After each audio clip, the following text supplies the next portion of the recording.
So, magandang araw. Nandito tayo ngayon sa El Corso, Cebu City. Dito, ituturo ko sa inyo kung paano mag hand launch at saka hand catch sa isang drone. Ibig sabihin ng hand launch is take off sa kamay at ibig sabihin ng hand catch, landing sa kamay.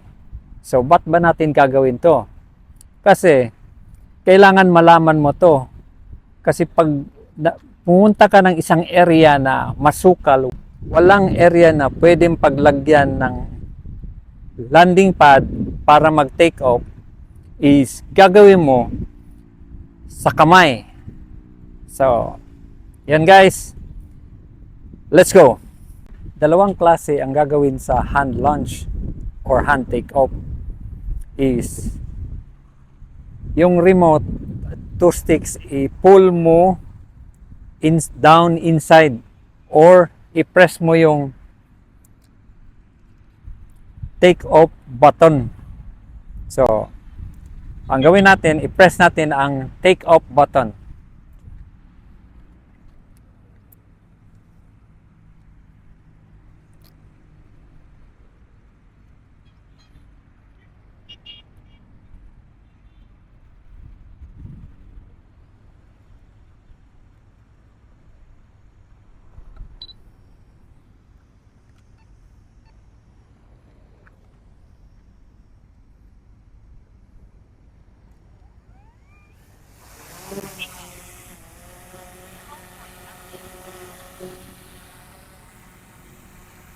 So, nakikita nyo?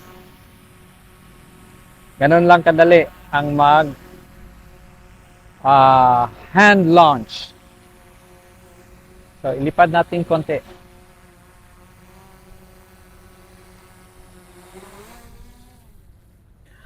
Okay, daan muna tayo dito guys sa El Corso ha. Nakita mo yung seaside, parang pwede kang mag-jogging dyan sa gabi, madaling araw. At itong El Corso, maraming kainan dito. Pwede kayong mag-dine dito. May fine dining, short orders, like grills, barbecues. Pwedeng pang lunch or pang hapunan.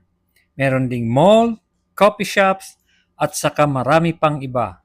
Pwede kang tumambay sa gabi, mag-chill. Masarap dito mag-unwind with family or friends. Masarap dito mag-unwind mga guys. Refreshing.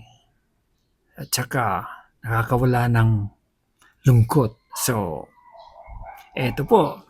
Kung gusto nyo ng fine and good na pagkain, dito na po sa El Corso. Ito guys, ang NU Star Resort and Casino. Ito po ay 5-star hotel. Pwede kayong mag-check-in dito at the same time maglaro sa casino. Itong NU Star, located din ito sa By the Bay. No? Malapit lang sa SM Seaside at sa El Corso. Yo, nakita mo yung sa likod. Doon ang El Corso na part. So, maganda po mag-unwind dito. Kaya kung gusto nyo pumunta ng Cebu, go direct to NU Star. Ito naman po ang SM Seaside Cebu. Isa sa pinakamalaking shopping mall dito sa Cebu. Located at South Road Properties. Nagbukas ang mall na to noong November 27, 2015. Exactly 22 years after sa SM City, Cebu.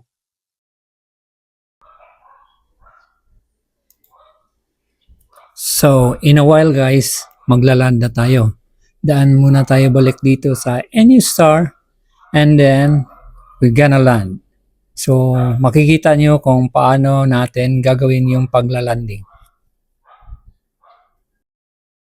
So, mag-hand catch na tayo guys. Hand landing sa kamay. Kailangan yung left side na stick, i-depress mo mabuti.